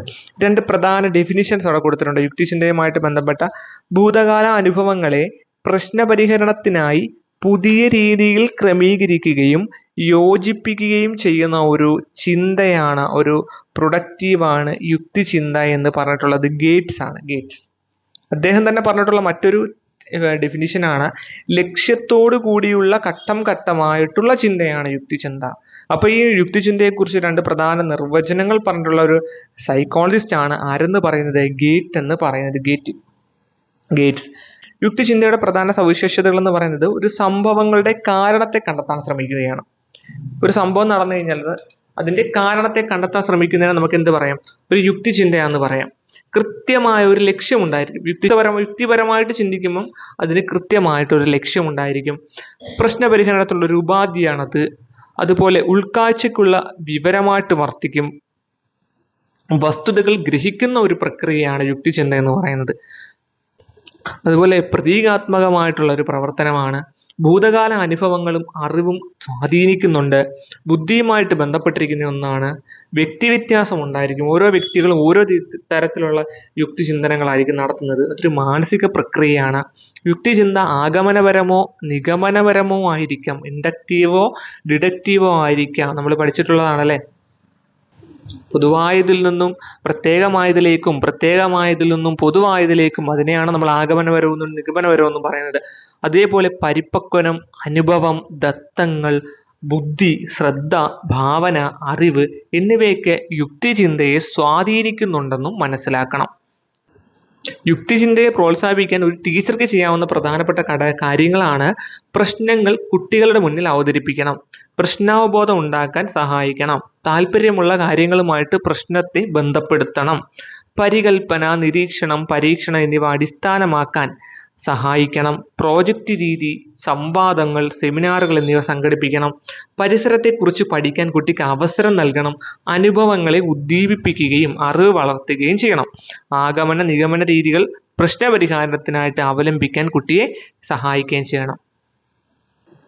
15ാമത്തെ ക്വസ്റ്റ്യൻ, ടീച്ചർ 3 ആൺകുട്ടികളെ ക്ലാസ് പ്രതിനിധികളായിട്ട് തിരഞ്ഞെടുക്കുകയും പെൺകുട്ടികൾക്ക് അവസരം നൽകാതിരിക്കുകയും ചെയ്യുന്നു. ഇത് സൂചിപ്പിക്കുന്നത് ലിംഗ നിഷ്പക്ഷത, ജെൻഡർ ന്യൂട്രാലിറ്റി, ലിംഗസമത്വം, ജെൻഡർ ഇക്വാലിറ്റി, ലിംഗപക്ഷപാതം, ജെൻഡർ ബയാസ്, ലിംഗ വ്യക്തിത്വം, ജെൻഡർ ഐഡന്റിറ്റി. ഇവിടെ ഉത്തരം നമുക്കറിയാവുന്നത് തന്നെയാണ്, നമ്മൾ കഴിഞ്ഞ 2 ക്ലാസ്സുകളിൽ ചർച്ച ചെയ്തിട്ടുള്ളതാണ്. ഓപ്ഷൻ സി ആണ്. ലിംഗപക്ഷപാതം അല്ലെങ്കിൽ ജെൻഡർ ബയാസ് ആണ് ഇവിടെ ഉത്തരം എന്ന് പറയുന്നത്. ജെൻഡർ ബയാസ് അല്ലെങ്കിൽ ജെൻഡർ ഡിസ്ക്രിമിനേഷൻ എന്ന് പറഞ്ഞു കഴിഞ്ഞാൽ ഒരാളുടെ ലിംഗത്തെ അടിസ്ഥാനമാക്കിക്കൊണ്ട് അവരെ അവഗണിക്കുകയോ അല്ലെങ്കിൽ നിഷേധിക്കുകയോ തരം താണതായിട്ട് കണക്കാക്കുകയോ ഒക്കെ ചെയ്യുന്ന ഒരു പ്രവൃത്തിയാണ് ലിംഗവിവേചനം അല്ലെങ്കിൽ ലിംഗപക്ഷപാതം എന്നൊക്കെ പറയുന്നത്. ജെൻഡർ ഡിസ്ക്രിമിനേഷൻ അല്ലെങ്കിൽ ജെൻഡർ ബയാസ് എന്നൊക്കെ പറയുന്നത് അത് ഒരു ജോലിയിലോ വീട്ടിലോ നമ്മുടെ രാഷ്ട്രീയത്തിലും സമൂഹത്തിലും ഒക്കെ ആവാം. അതിനെയാണ് ജെൻഡർ ബയാസ് എന്ന് പറയുന്നത്. ഇപ്പോൾ ഇവിടെ ക്ലാസ്സിൽ നടന്നതാണ്. അപ്പോൾ അതെന്താണ്, ഒരു ജെൻഡർ ബയാസ് ആണ് അല്ലേ. അതേപോലെ ലിംഗസ്വത്വം, ജെൻഡർ ഐഡന്റിറ്റി എന്ന് പറഞ്ഞാൽ എന്താണ്, അല്ലെങ്കിൽ ലിംഗ വ്യക്തിത്വം എന്ന് പറഞ്ഞാൽ എന്താണ്, ഒരു വ്യക്തി തന്നെ ഏത് ലിംഗത്തിൽ പെട്ടതാണെന്നും അറിയാവുന്ന ഒരു അവസ്ഥയാണ്. അതിലെ നമുക്ക് ഡിസ്ജെൻഡർ എന്നും ട്രാൻസ്ജെൻഡർ എന്നും നോൺ ബൈനറി എന്നും ക്വയർ എന്നൊക്കെ ഇതിനെ തരംതിരിക്കാം. ലിംഗസമത്വം അല്ലെങ്കിൽ ജെൻഡർ ഇക്വാലിറ്റി എന്ന് പറഞ്ഞാൽ എന്താണ്, പുരുഷന്മാരും സ്ത്രീകളും സമൂഹത്തിൽ തുല്യ പങ്കാളികളാണെന്നും അവർക്ക് ഒരേ അവകാശങ്ങളും ഉത്തരവാദിത്തങ്ങളും ഉണ്ടെന്ന് അംഗീകരിക്കലാണ് അല്ലെ. 16ാമത്തെ ക്വസ്റ്റ്യൻ, ചാക്രിക പാഠ്യപദ്ധതി നിർദ്ദേശിച്ചത് ആരാണ്? കേൾക്കുമ്പോഴേ അറിയാം, spiral curriculum was proposed by പിയാഷെ ഉണ്ട്, ബ്രൂണർ, വൈഗോട്സ്കി, കോഹ്ലർ. നമുക്ക് ഒരുപാട് തവണ ചോദിച്ചിട്ടുള്ള ഒരു ക്വസ്റ്റ്യൻ ആണ്. ഓപ്ഷൻ ബി ആണ്, ബ്രൂണർ ആണ്. ചാക്രികാരോഹണ രീതി അല്ലെങ്കിൽ സ്പൈറലിംഗ് നമ്മൾ പഠിച്ചതാണ്. പാഠ്യപദ്ധതി ചാക്രികാരോഹണ രീതി അല്ലെങ്കിൽ സർപ്പിള രീതിയിൽ ചിട്ടപ്പെടുത്തണമെന്നാണ് നമ്മുടെ ബ്രൂണർ പറയുന്നത് അല്ലെങ്കിൽ അദ്ദേഹം സിദ്ധാന്തിക്കുന്നത്. സ്വാഭാവികമായ ഒരു പഠനരീതിയാണിത്. നേടിയ അറിവിന്മേൽ നിരന്തരം പുതിയ അറിവ് ചേർത്ത് കൂടുതൽ ആഴത്തിലേക്കും വ്യാപ്തിയിലേക്കും പോവുക എന്നതാണ് ഈ ഒരു പഠനരീതി കൊണ്ട് അർത്ഥമാകുന്നത്. കൂടുതൽ ആഴത്തിലും വ്യാപ്തിയിലേക്കും നമ്മൾക്ക് കിട്ടിയ അറിവുകൾ, പുതിയ അറിവുകൾ ചേർത്ത് എന്ത് ചെയ്യുന്നു, കൂടുതൽ ഡീപ്പായിട്ട് നോളജ് നമ്മൾ അക്വയർ ചെയ്യുന്ന ഒരു സംഭവമാണിത്. ജലം എന്ന ആശയത്തെ സ്വാംശീകരിക്കുന്നത് ജലത്തിൽ കുളിക്കുമ്പോൾ, അത് കഴുകുമ്പം, ജലം കുടിക്കുമ്പം, ജലാശയം നിരീക്ഷിക്കുമ്പം, സസ്യങ്ങൾക്ക് ജലസേചനം നടത്തുമ്പം, മഴ പെയ്യുന്നത് കാണുമ്പം, ജലം ഉപയോഗിച്ച് വിവിധങ്ങളായിട്ടുള്ള പ്രവർത്തനങ്ങളിൽ ഏർപ്പെടുമ്പോൾ, ജലശക്തി തിരിച്ചറിയുമ്പോൾ, ഇങ്ങനെ നിരവധി സന്ദർഭങ്ങളിലൂടെയാണ് എന്ത് ചെയ്യുന്നത്, ജലം എന്ന് പറയുന്ന, വാട്ടർ എന്ന് പറയുന്ന ഒരു കൺസെപ്റ്റിലേക്ക് നമ്മൾ എത്തിച്ചേരുന്നത് അല്ലെ. അതിനെ നമ്മൾ സ്വാംശീകരിക്കുന്നത്. ഒരേ കാര്യം തന്നെ പലപ്പോഴും ആവർത്തിച്ചെന്ന് വന്നേക്കാം, പക്ഷെ അത് കേവലം ആവർത്തനമല്ല, മറിച്ച് മുമ്പ് പഠിച്ച കാര്യങ്ങളെ ഉപയോഗപ്പെടുത്തിക്കൊണ്ട് കൂടുതൽ ആഴത്തിലുള്ള പഠനമാണ് സാധ്യമാക്കുന്നത്. ഏതൊരു ആശയവും നാം സ്വായത്തമാക്കുന്നത് അവയുമായി ബന്ധപ്പെട്ട അനുഭവങ്ങളുമായി പലതവണ സ്വാഭാവികമായിട്ട് ഇടപഴകുമ്പോഴാണ്. ഇത് ആശയ രൂപീകരണത്തെ കൂടുതൽ സ്വാഭാവികവും അർത്ഥപൂർണവും ദൃഢവുമാക്കുന്നു. അതുകൊണ്ട് ഒരു ആശയത്തെ പുതിയ അർത്ഥങ്ങളിലും ഭാവങ്ങളിലും വീണ്ടും വീണ്ടും കണ്ടുമുട്ടുന്ന രീതിയിലായിരിക്കണം പാഠ്യപദ്ധതി വികസിപ്പിക്കേണ്ടതെന്നാണ് ആര് പറയുന്നത്, ബ്രൂണർ പറയുന്നത്. ജന്തുക്കളുടെ ശാരീരിക പ്രത്യേകതകളും ആഹാര സമ്പാദനവും തമ്മിൽ ബന്ധപ്പെട്ടിരിക്കുന്നു എന്ന് പറയുന്ന ആശയം ചാക്രിക ആരോഹണ രീതിയിൽ എങ്ങനെ അവതരിപ്പിക്കാമെന്ന് അവിടെ കൊടുത്തിട്ടുണ്ട്.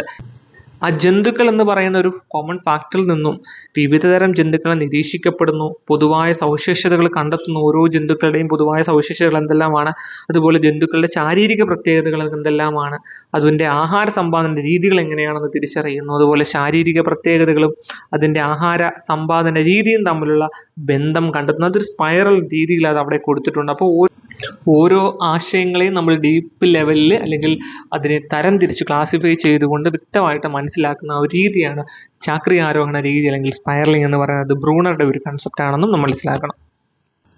17ാമത്തെ ക്വസ്റ്റ്യൻ, താഴെ പറയുന്നവയിൽ കുട്ടികളുടെ വിജയത്തെ തടസ്സപ്പെടുത്തുന്ന ഘടകം ഏത്? വിജയത്തെ തടസ്സപ്പെടുത്തുന്ന ഘടകമാണ് ചോദിച്ചിരിക്കുന്നത്.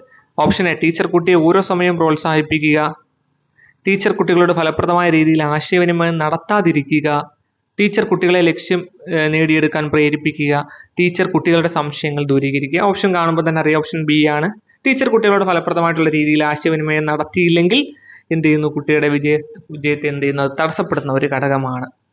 18ാമത്തെ ക്വസ്റ്റ്യൻ, സമീപസ്ഥ വികാസ മണ്ഡലം ZPD zone of proximal development എന്നൊരു കൺസെപ്റ്റ് രൂപപ്പെടുത്തിയത് ആരാണ്? 10,000 തവണ PSC ചോദിച്ചതാണ്.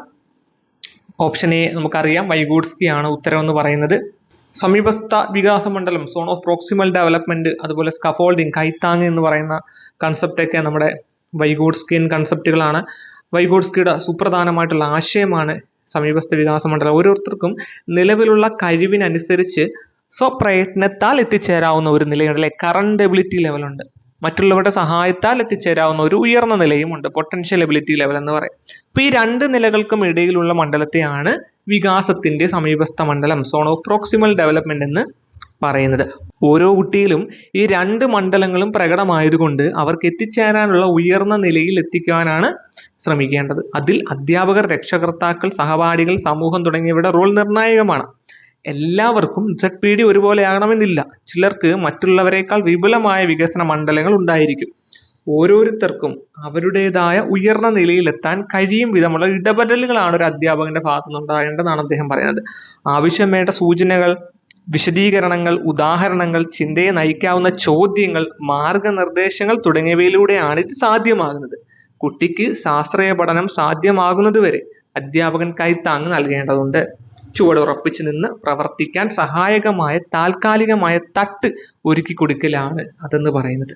തനിയെ നിന്ന് പ്രവർത്തിക്കുന്നതിന് ലക്ഷ്യമിട്ടുകൊണ്ട് കുട്ടിക്ക് നൽകുന്ന സഹായത്തെ കൈത്താങ് അഥവാ സ്കഫോൾഡിംഗ് എന്നാണ് നമ്മുടെ വൈഗോട്സ്കി വിശേഷിപ്പിച്ചത്. ഓരോ കുട്ടിയുടെയും ആവശ്യങ്ങൾ പരിഗണിച്ചായിരിക്കണം കൈത്താങ് നൽകേണ്ടത്. അപ്പൊ രണ്ട് കൺസെപ്റ്റുകൾ നമുക്കറിയാവുന്ന കൺസെപ്റ്റുകളാണ്, സോൺ ഓഫ് പ്രോക്സിമൽ ഡെവലപ്മെന്റും സ്കഫോൾഡിങ്ങും. കൈത്താങ്ങും ആരുടേതാണ്? നമ്മുടെ വൈഗോട്സ്കിയുടേതാണെന്ന് മനസ്സിലാക്കുക. 19ാമത്തെ ക്വസ്റ്റ്യൻ, ഭിന്നശേഷിക്കാരുടെ പുനരധിവാസത്തിനായി 1992 നടപ്പിലാക്കിയ നിയമം തിരിച്ചറിയുക. RCI act, RPWA act, RTE act, PWD act. 19ാമത്തെ ഉത്തരം എന്ന് പറയുന്നത് ഓപ്ഷൻ എ ആണ്, RCI ആക്ട് ആണ്. ഈ ഭിന്നശേഷിക്കാരുടെ പുനരധിവാസത്തിന് വേണ്ടി 1992 നടപ്പിലാക്കിയിട്ടുള്ള നിയമമാണ് RCI ആക്ട് എന്ന് പറയുന്നത്. RCI എന്ന് പറഞ്ഞാൽ rehabilitation council of India act എന്നാണ്. Rehabilitation council of India act എന്നാണ് 1992 ഇത് വരുന്നത്. ഭിന്നശേഷിക്കാരുടെ പുനരധിവാസമാണ് അത് ലക്ഷ്യം കൊണ്ടിട്ടുള്ളത്. അത് ഈ ആക്ട് 2000 ഭേദഗതി ചെയ്തിട്ടുണ്ട്. RTE ആക്ട് എന്ന് പറഞ്ഞാൽ റൈറ്റ് ടു എഡ്യൂക്കേഷൻ ആക്ട് ആണ്, അല്ലെ, 2009 വന്നിട്ടുള്ളതാണിത്. എല്ലാ കുട്ടികൾക്കും സൗജന്യപരമായിട്ടുള്ള വിദ്യാഭ്യാസം കൊടുക്കണമെന്ന് പറയുന്ന ഒരു ആക്ട് ആണ് RTE ആക്ട് എന്ന് പറയുന്നത്. RTI എന്ന് പറഞ്ഞാൽ റൈറ്റ് ടു ഇൻഫർമേഷൻ ആക്ട് ആണ്. 2005 ഇത് വന്നിട്ടുള്ളത്. അതുപോലെ PWD ആക്ട് ഉണ്ട്, 1995 വന്നിട്ടുള്ള ഒരു ആക്ട് ഉണ്ടാണ് PWD ആക്ട്. അത് 7 വിധത്തിലുള്ള വൈകല്യങ്ങൾ ഈ ഒരു ആക്ടിൽ പരാമർശിച്ചിട്ടുണ്ട്. കൂടാതെ ഈ PWD ആക്ട് 2016 വീണ്ടും അമെൻഡ് ചെയ്തിട്ട് ആക്ട് പ്രകാരം 14 വിഭാഗങ്ങൾ കൂടി എന്ത് ചെയ്തു, ഈ ഒരു വൈകല്യങ്ങൾ ബാധിച്ചവർക്കുള്ള 14 വിഭാഗങ്ങളെ വൈകല്യ പട്ടികയിൽ ഉൾപ്പെടുത്തുകയും ഇവിടെ ചെയ്തിട്ടുണ്ടായിരുന്നു. അപ്പോൾ ഇവിടുത്തെ ഉത്തരം RCI ആക്ട് ആണെന്ന് മനസ്സിലാക്കുക. Rehabilitation council of India act ആണ്. ഭിന്നശേഷിക്കാരുടെ പുനരധിവാസം ലക്ഷ്യമാക്കി 1992 രൂപീകരിച്ചിട്ടുള്ളതാണ് RCI ആക്ട്. അത് 2000 എന്ത് ചെയ്യുന്നു, ഭേദഗതി ചെയ്യുന്നു. 20ാമത്തെ ക്വസ്റ്റ്യൻ, താഴെ പറയുന്നവയിൽ ഏതായിരിക്കും ഒരു കുട്ടിയുടെ സ്കൂൾ പരീക്ഷയിലെ തോൽവിക്ക് ഏറ്റവും അനുയോജ്യമായ കാരണം? കുട്ടി താഴ്ന്ന സാമൂഹ്യ സാമ്പത്തിക ചുറ്റുപാടിൽ നിന്നും വരുന്നു. കുട്ടിയുടെ വിജയങ്ങൾക്ക് ധനപരമായിട്ടുള്ള പാരിതോഷികം നൽകുന്നില്ല. കുട്ടിയുടെ ആവശ്യങ്ങൾക്കും താല്പര്യങ്ങൾക്കും അനുസരിച്ചുള്ള അധ്യാപനം നൽകുന്നില്ല. കുട്ടിക്ക് പരീക്ഷകൾ എഴുതാൻ മുഷിപ്പ് തോന്നുന്നു. അപ്പം ഇവിടെ ഉത്തരം എന്ന് പറയുന്നത് നമുക്കറിയാം, C ആണ് ഉത്തരം. കുട്ടിയുടെ ആവശ്യങ്ങൾക്കും താല്പര്യങ്ങൾക്കും അനുസരിച്ചുള്ള അധ്യാപനം നൽകാത്തതാണ് ഒരു കുട്ടിയുടെ സ്കൂൾ പരീക്ഷയിലെ തോൽവിക്ക് ഏറ്റവും അനുയോജ്യമായിട്ടുള്ള ഒരു കാര്യമെന്ന് പറയുന്നത്. 21ാമത്തെ ക്വസ്റ്റ്യൻ, ഗവേഷകർ സമജാത ഇരട്ടകളിൽ ധാരാളം പഠനങ്ങൾ നടത്തുകയും അവരുടെ ബുദ്ധിശക്തി വളരെയധികം ബന്ധമുള്ളതായി കണ്ടെത്തുകയും ചെയ്തു. ഇത് സൂചിപ്പിക്കുന്നത് ഓപ്ഷൻ എ, വികസനത്തെ പാരിസ്ഥിതിക ഘടകങ്ങൾ സ്വാധീനിക്കുന്നു. വികസനത്തെ പാരമ്പര്യ ഘടകങ്ങൾ സ്വാധീനിക്കുന്നു. ഓപ്ഷൻ സി, വികസനത്തെ സാമൂഹിക ഘടകങ്ങൾ സ്വാധീനിക്കുന്നു. ഓപ്ഷൻ ഡി, വികസനത്തെ സാംസ്കാരിക ഘടകങ്ങൾ സ്വാധീനിക്കുന്നു. ഇവിടുത്തെ ഉത്തരം നമുക്കറിയാം, വികസനത്തെ പാരമ്പര്യ ഘടകങ്ങൾ സ്വാധീനിക്കുന്നു. വളർച്ചയും വികാസവും എന്ന് പറയുന്ന ടോപ്പിക്കിൽ നമ്മൾ മനസ്സിലാക്കിയിട്ടുള്ളതാണ് വികാസം പാരമ്പര്യത്തെയും പരിസരത്തെയും അല്ലെ ഹെറിഡിറ്റിയെയും എൻവയോൺമെന്റിനെയും ആശ്രയിച്ചിട്ടിരിക്കുന്നു എന്ന് പറയുന്നത്. ക്രോമസോമിലുള്ള ജീനുകളിൽ നിന്ന് മാതാപിതാക്കളുടെ സ്വഭാവ സവിശേഷതകൾ സന്താനങ്ങളിലേക്ക് വ്യാപിക്കുന്ന പ്രക്രിയയാണ് നമ്മളിവിടെ പാരമ്പര്യം എന്ന് പറയുന്നത്. ചുരുക്കത്തിൽ ജന്മനാ ലഭിക്കുന്നത് എന്തോ അതാണ് പാരമ്പര്യം. ത്വക്ക്, മുടി, കണ്ണ്, ഇതിന്റെയൊക്കെ നിറം, അതുപോലെ മുഖത്തിന്റെ ആകൃതി, ശരീരത്തിന്റെ ഉയരം, വർണ്ണാന്തത, കളർ ബ്ലൈൻഡ്നെസ്, ഇവയൊക്കെ പരമ്പരാഗതമായിട്ട് ലഭിക്കുമെന്ന് ചില പരീക്ഷണങ്ങളിലൂടെയൊക്കെ തെളിയിക്കപ്പെട്ടിട്ടുണ്ട്. ബുദ്ധി, അഭിക്ഷമതകൾ, ആപ്റ്റിറ്റ്യൂഡ്, മനോഭാവങ്ങൾ, സംസ്കാരം തുടങ്ങിയവയിൽ പരിസരത്തിന്റെ സ്വാധീനം നിർണായകമാണ്. പാരമ്പര്യമായി എത്ര തന്നെ മേന്മയുണ്ടായിരുന്നാലും അനുകൂലമായ പരിസ്ഥിതി ഇല്ലാതെ വികാസം ഉണ്ടാവത്തില്ല. വിത്ത് എത്ര നന്നായിരുന്നാലും പാറപ്പുറത്ത് വിളയുകയില്ലല്ലോ എന്നാണ് പറയുന്നത്. ദാരിദ്ര്യം, അവസര നിഷേധം, കുടുംബകലഹം തുടങ്ങിയ പ്രതികൂല സാഹചര്യമാണ് ലഭ്യമാകുന്നതെങ്കിൽ എത്ര ബുദ്ധിമാനും പാരമ്പര്യ ഗുണം സിദ്ധിച്ചവന് വികാസത്തിൽ പിന്നോക്കം പോകുക തന്നെ ചെയ്യും. രണ്ട് ഘടകങ്ങളും പരസ്പര പൂരകങ്ങളാണ്. അപ്പൊ ഇവിടുത്തെ ഉത്തരം എന്ന് പറയുന്നത് ദർശനത്തെ പാരമ്പര്യ ഘടകങ്ങൾ സ്വാധീനിക്കുന്നു. 22ാമത്തെ ക്വസ്റ്റ്യൻ, ഒരു കുട്ടിക്ക് ഇംഗ്ലീഷ് പ്രസംഗത്തിന് 1ാം സ്ഥാനം ലഭിച്ചു.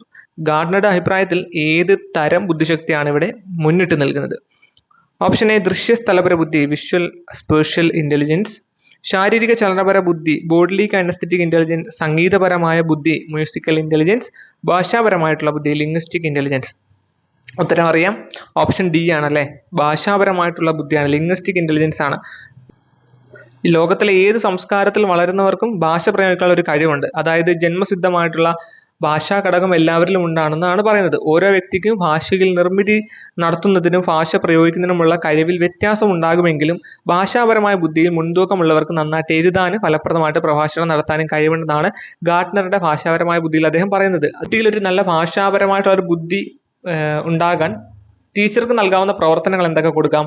സംവാദങ്ങൾ കൊടുക്കാം, അതുപോലെ ചർച്ചകൾ സംഘടിപ്പിക്കാം, സെമിനാറുകൾ സംഘടിപ്പിക്കാം, വൈവിധ്യമുള്ള ഭാഷാരൂപങ്ങളിൽ രചനകൾ നടത്താൻ അവസരം കൊടുക്കാം, പ്രഭാഷണങ്ങളും അഭിമുഖങ്ങളും ഒക്കെ സംഘടിപ്പിച്ചുകൊണ്ട് ഒരു കുട്ടിയിൽ ഭാഷാപരമായിട്ടുള്ള ഒരു വികാസം ഉണ്ടാക്കിയെടുക്കാം. പക്ഷേ അത് ശരിക്കും പറഞ്ഞാൽ ജന്മനാ കിട്ടുന്ന ഒരു കഴിവും അതുപോലെ തന്നെ ആർജിച്ചെടുക്കുന്ന ഒരു കഴിവുമുണ്ട്. വെർണിക്കയും ബ്രോക്കയും എന്ന് പറഞ്ഞ ഒരു ചെറിയ കോൾ അവിടെ കൊടുത്തിട്ടുണ്ടെന്ന് മനസ്സിലാക്കി വെച്ചിരുന്നാൽ മതി. മനുഷ്യ മസ്തിഷ്കത്തിന്റെ രണ്ട് ഭാഗങ്ങളാണ് വെർണിക്കയും ബ്രോക്കയും. മസ്തിഷ്കത്തിൽ ഭാഷാപരമായ കാര്യങ്ങൾ ഈ ഭാഗങ്ങളുടെ പ്രവർത്തനം മൂലമാണ് നടക്കുന്നത്. വെർണിക്കെ ആശയ സ്വീകരണത്തിനും ബ്രോക്ക ഏരിയ ആശയ പ്രകടനത്തിനും ഉപകരിക്കുന്നു. ഇവയിൽ ഏതെങ്കിലും ഒന്നതിന് ക്ഷതം സംഭവിച്ചാൽ ഭാഷാപരമായ നിശ്ചിത കഴിവുകൾ ഇല്ലാതെയാകുമെന്നാണ് സയന്റിഫിക്കലി പ്രൂവ്ഡ് ആയിട്ടുള്ള കാര്യം. 23ാമത്തെ ക്വസ്റ്റ്യൻ, താഴെ പറയുന്നവയിൽ ശരി ഏതാണ്? കുട്ടികൾ പഠന പ്രക്രിയകൾ തെറ്റുകൾ വരുത്തുന്നത്. കുട്ടികളെ അവരുടെ തെറ്റുകൾക്ക് കഠിനമായി ശിക്ഷിക്കണം. തെറ്റുകൾ വരുത്തുക എന്നത് പഠന പ്രക്രിയയുടെ ഭാഗമാണ്. തെറ്റുകൾ വരുന്നത് അസാധാരണപരമായിട്ടുള്ള ഒരു പ്രവൃത്തിയാണ്. ഉത്തരം ഓപ്ഷൻ സി ആണ്. തെറ്റുകൾ വരുത്തുക എന്നത് എന്താണ്? പഠന പ്രക്രിയയുടെ ഒരു ഭാഗമാണ് അല്ലെ. ശരിയായത് ഏതാണെന്നാണ് ക്വസ്റ്റ്യൻ. കുട്ടികൾ പഠന പ്രക്രിയയിൽ തെറ്റുകൾ വരുത്തരുത് എന്ന് പറയാൻ പറ്റില്ല. അതുപോലെ കുട്ടികൾ അവരുടെ തെറ്റുകൾക്ക് കഠിനമായി ശിക്ഷിക്കണം, അതും തെറ്റാണ് അല്ലെ. അതേപോലെ തെറ്റുകൾ വരുന്നത് അസാധാരണമായിട്ടുള്ള പ്രവൃത്തിയാണ്, അതും തെറ്റാണ്. ശരിയായിട്ടുള്ളത് തെറ്റുകൾ വരുത്തുക എന്നത് എന്താണ്? പഠന പ്രക്രിയയുടെ ഒരു ഭാഗമാണ്. 24ാമത്തെ ക്വസ്റ്റ്യൻ, താഴെ പറയുന്ന പ്രസ്താവനകൾ വായിക്കുക. എത്രത്തോളം ആശയങ്ങളെക്കുറിച്ച് ചിന്തിക്കാൻ സാധിക്കുന്നുവോ അത്രത്തോളം ചിന്തിക്കാൻ പ്രോത്സാഹിപ്പിക്കുക. 2 കുട്ടിയിലെ മൗലികതയെ ഒറിജിനാലിറ്റിയെ പ്രോത്സാഹിപ്പിക്കുക.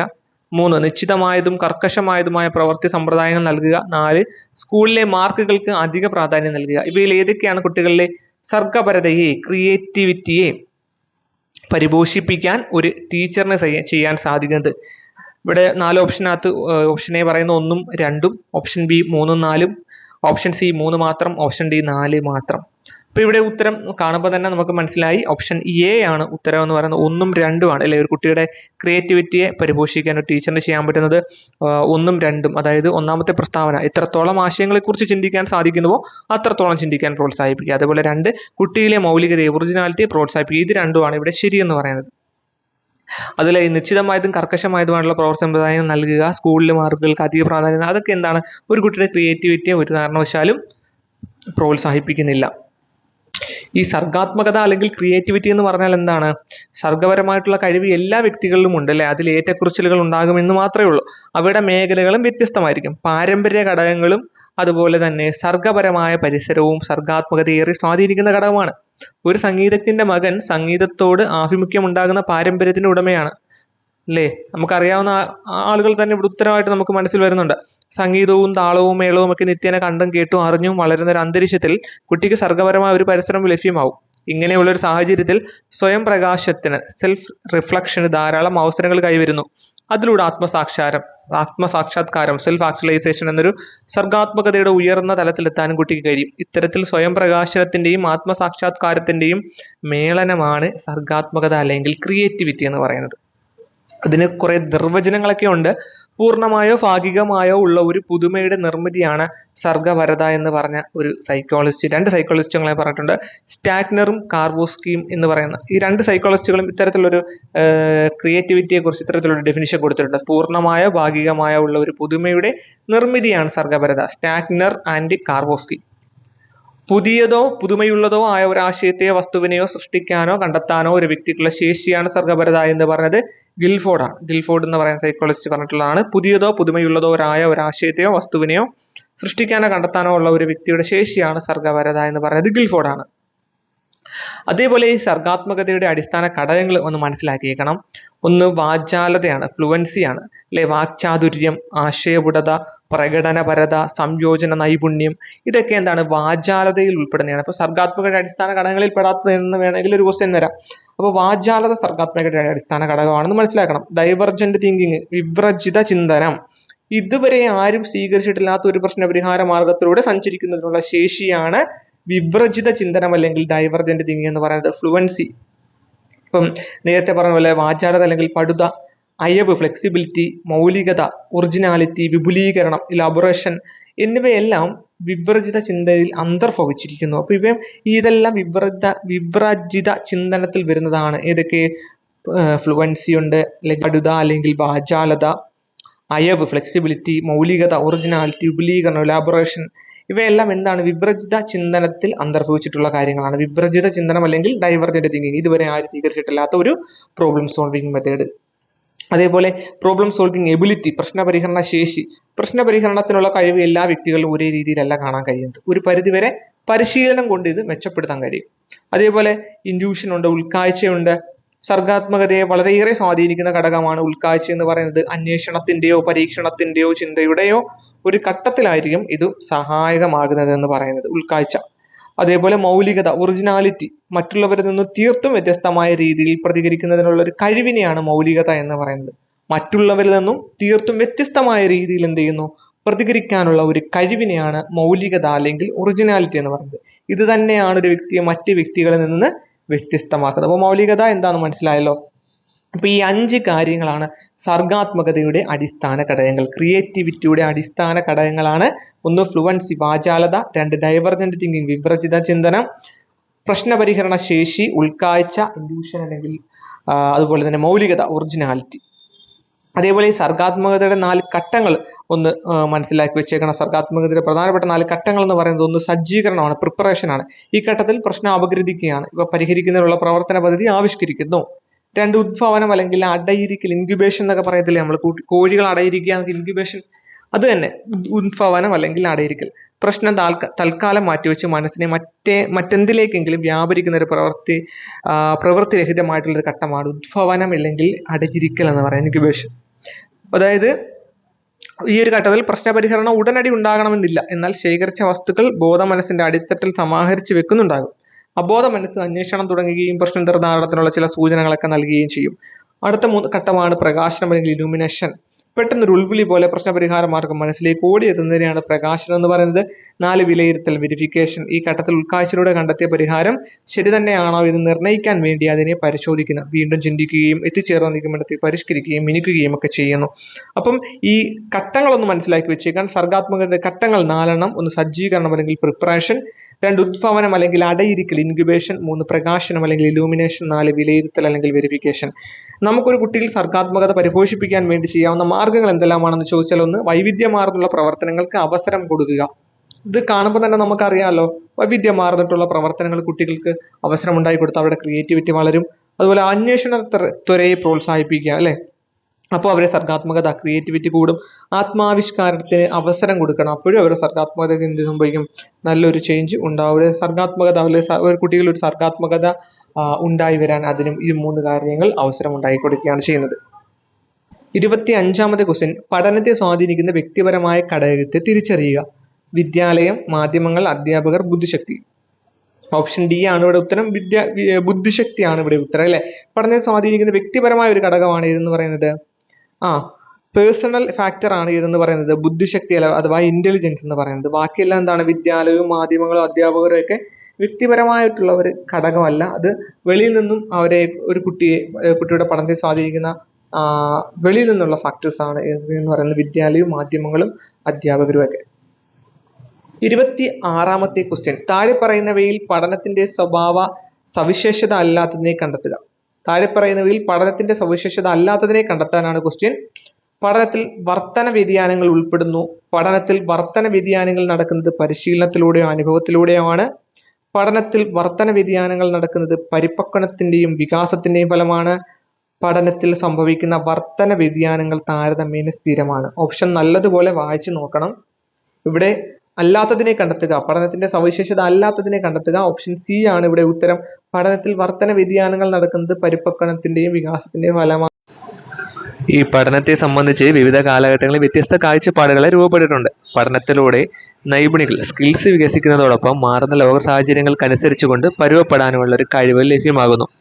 പെരുമാറ്റങ്ങളിലൂടെ ഉണ്ടാകുന്ന താൽക്കാലിക മാറ്റങ്ങൾ പഠനമായി കണക്കാക്കാനാകില്ല. പരിപക്വന അല്ലെങ്കിൽ മെച്ചുറേഷൻ കൊണ്ട് വ്യക്തിയിലുണ്ടാകുന്ന മാറ്റങ്ങളും പഠനമായിട്ട് കണക്കാക്കപ്പെടുന്നില്ല. ഒരു വ്യക്തിക്ക് നേരിട്ട് ലഭിക്കുന്ന അനുഭവങ്ങൾ മാത്രമല്ല പഠനമായിട്ട് മാറുന്നത്, മറ്റുള്ളവർക്ക് ലഭിക്കുന്ന അനുഭവങ്ങൾ കൂടി നിരീക്ഷണങ്ങളിലൂടെയും മറ്റും വ്യവഹാരങ്ങൾക്ക് വേണ്ടിയും ഉപയോഗപ്പെടുത്തുന്നു. പഠനം ചിലപ്പോഴൊക്കെ ശ്രമപരാജയത്തിലൂടെ ട്രയൽ ആൻഡ് ഇററിലൂടെ സംഭവിക്കുന്നു. തോണ്ടയ്ക്കിലെ ട്രയൽ എറർ നമ്മൾ പഠിച്ചിട്ടുള്ളതാണ്. അപ്പോൾ ആ ഒരു കാര്യം തന്നെയാണ് ഇവിടെയും പറയുന്നത്. മറ്റുള്ളവരുടെ പ്രവർത്തനത്തെ സൂക്ഷ്മമായി വിലയിരുത്തുന്നതിലൂടെയും പഠനം സാധ്യമാകും. ചുരുക്കത്തിൽ ഒരു വ്യക്തി ജീവിത വ്യാപാരികൾക്ക് ആവശ്യമായ അറിവും മനോഭാവങ്ങളും നൈപുണികളും ആർജിക്കുന്ന പ്രക്രിയയാണ് പഠനമെന്ന് പറയുന്നത്. 27ാമത്തെ ക്വസ്റ്റ്യൻ, താഴെ പറയുന്നവയിൽ ഗ്രേഡിംഗ് മാർഗത്തിന്റെ ധർമ്മമല്ലാത്തത് ഏത്? ഓപ്ഷൻ എ, മുൻകൂട്ടി നിർവചിച്ചിട്ടുള്ള മാനദണ്ഡത്തിന്റെ അടിസ്ഥാനത്തിൽ കുട്ടികളെ തരംതിരിക്കുക. ഓപ്ഷൻ ബി, രണ്ട് കുട്ടികൾക്കിടയിലുള്ള പഠനത്തിന്റെ നിലവാരത്തെ താരതമ്യപ്പെടുത്തുക. ഓപ്ഷൻ സി, കുട്ടികൾക്ക് സ്വയം വിലയിരുത്തലിനുള്ള വിവരങ്ങൾ ലഭ്യമാക്കുക. ഓപ്ഷൻ ഡി, കുട്ടികളെ പരീക്ഷയിലെ ജയത്തിന്റെയും പരാജയത്തിന്റെയും അടിസ്ഥാനത്തിൽ തരംതിരിക്കുക. ഇവിടെ ഉത്തരം ഓപ്ഷൻ ഡി ആണ്. കുട്ടികളെ പരീക്ഷയിലെ ജയത്തിന്റെയും പരാജയത്തിൻ്റെ അടിസ്ഥാനത്തിൽ തരംതിരിക്കുക എന്നത് ഒരു ഗ്രേഡിംഗ് മാർഗത്തിന്റെ ധർമ്മമല്ലാത്ത ഘടകമാണ്. ഈ ഗ്രേഡിംഗ് എന്ന് പറഞ്ഞാൽ എന്താണ്? ഒരു കോഴ്സിന്റെ അല്ലെങ്കിൽ ഒരു യൂണിറ്റിന്റെ ഒക്കെ വിവിധ തലങ്ങളിലുള്ള നേട്ടങ്ങളെ സ്റ്റാൻഡേർഡ്സ് മെഷർമെന്റ്സ് ഉപയോഗിച്ചുകൊണ്ട് അളക്കുന്ന ഒരു പ്രക്രിയയാണ് ഗ്രേഡിംഗ് എന്ന് പറയുന്നത്, അല്ലേ? ഗ്രേഡിങ്ങിനെ നമ്മൾ കഴിഞ്ഞ ക്ലാസ്സിലും പറഞ്ഞതാണ്. പ്രധാനമായിട്ടും ഗ്രേഡിങ്ങിനെ നമുക്ക് രണ്ടായിട്ട് തിരിക്കാം. ഡയറക്റ്റ് ഗ്രേഡിംഗ് എന്നും ഇൻഡയറക്റ്റ് ഗ്രേഡിംഗ് എന്നും രണ്ടായിട്ട് തിരിക്കാം. ഈ ഡയറക്റ്റ് ഗ്രേഡിംഗ് എന്ന് പറഞ്ഞാൽ ഓരോ ചോദ്യത്തിനും മാർക്കിന് പകരം എന്ത് ചെയ്യുന്നു, ഗ്രേഡ് കൊടുക്കുന്ന ഒരു സമ്പ്രദായമാണ് ഡയറക്റ്റ് ഗ്രേഡിംഗ് എന്ന് പറയുന്നത്. ഇൻഡയറക്റ്റ് ഗ്രേഡ് എന്ന് പറഞ്ഞാൽ മാർക്ക് കൊടുത്തതിന് ശേഷം അതിൻ്റെ ടോട്ടൽ കണ്ടിട്ടാണ് അതിന് ഈക്വൽ ആയിട്ടുള്ള ഒരു ഗ്രേഡ് കൊടുക്കുന്നത്. ഇൻഡയറക്റ്റ് ഗ്രേഡിനെ നമുക്ക് രണ്ടായിട്ട് തിരിക്കാം. അബ്സല്യൂട്ട് ഗ്രേഡിംഗ് എന്നും റിലേറ്റീവ് ഗ്രേഡ് എന്നും രണ്ടായിട്ട് തിരിക്കാം. അബ്സല്യൂട്ട് ഗ്രേഡ് എന്ന് പറഞ്ഞാൽ കോഴ്സ് തുടങ്ങുന്നതിന് മുമ്പ് തന്നെ നിശ്ചിത പരിധി നിർണ്ണയിച്ചുകൊണ്ട് നടപ്പിലാക്കുന്ന ഗ്രേഡിംഗ് സമ്പ്രദായമാണ് അബ്സല്യൂട്ട് ഗ്രേഡിംഗ്.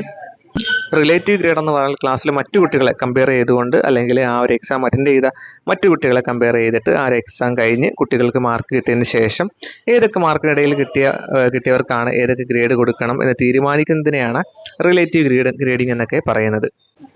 അപ്പോൾ ഇവിടെ ഗ്രേഡിംഗ് മാർഗത്തിന്റെ ധർമ്മമല്ലാത്തത് ഏതെന്നാണ് ക്വസ്റ്റ്യൻ. മുൻകൂട്ടി നിർവചിച്ചുള്ള മാനദണ്ഡത്തിന്റെ അടിസ്ഥാനത്തിൽ കുട്ടികളെ തരംതിരിക്കുന്നു. രണ്ട് കുട്ടികൾക്കിടയിലുള്ള പഠനത്തിന്റെ നിലവാരത്തെ താരതമ്യപ്പെടുത്തുന്നുണ്ട്. റിലേറ്റീവ് ഗ്രേഡിംഗിൽ അങ്ങനെയാണ്.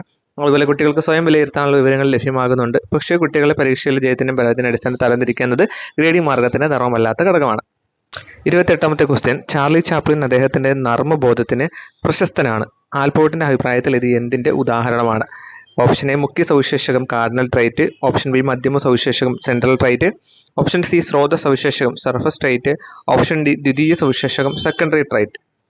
ഇവിടെ ആൻസർ എന്ന് പറയുന്നത് ഓപ്ഷൻ എ ആണ്. മുഖ്യ സവിശേഷം അല്ലെങ്കിൽ കാർഡിനൽ ട്രൈറ്റ് ആണ്. നമ്മൾ ട്രൈറ്റ് അപ്രോച്ച് സവിശേഷക സമീപനം പഠിച്ചപ്പോൾ ചർച്ച ചെയ്തിട്ടുള്ളതാണിത്. സവിശേഷക മനഃശാസ്ത്രജ്ഞൻ എന്നറിയപ്പെടുന്ന സൈക്കോളജിസ്റ്റാണ് ആൽപോർട്ട് എന്ന് പറയുന്നത്. അദ്ദേഹം വ്യക്തിത്വ സവിശേഷതകളെ മൂന്നായിട്ട് തരംതിരിച്ചിട്ടുണ്ട്. അതൊന്നാണ് കാർഡിനൽ ട്രൈറ്റ് അല്ലെങ്കിൽ മുഖ്യ സവിശേഷകം, സെൻട്രൽ ട്രൈറ്റ് മധ്യമ സവിശേഷകങ്ങൾ, സെക്കൻഡറി ട്രൈറ്റ് ദ്വിതീയ സവിശേഷതകൾ എന്നിങ്ങനെ മൂന്നായിട്ട് വ്യക്തിത്വ സവിശേഷതകളെ മൂന്നായിട്ട് അദ്ദേഹം തിരിച്ചിട്ടുണ്ട്. അതിൽ കാർഡിനൽ ട്രൈറ്റ് മുഖ്യ സവിശേഷതകളിൽ പറയുന്നതാണ് ഒരു വ്യക്തിയുടെ പ്രധാനപ്പെട്ടതും മിക്കപ്പോഴും പ്രകടമാകുന്നതുമായിട്ടുള്ള സ്വഭാവത്തെയാണ് മുഖ്യ സവിശേഷകം എന്ന് പറയുന്നത്. നമ്മൾ ഉദാഹരണം പറഞ്ഞു, ഗാന്ധിജിയുടെ മുഖ്യ സവിശേഷ സ്വഭാവമാണ് അദ്ദേഹത്തിന്റെ അഹിംസ എന്ന് പറയുന്നത്.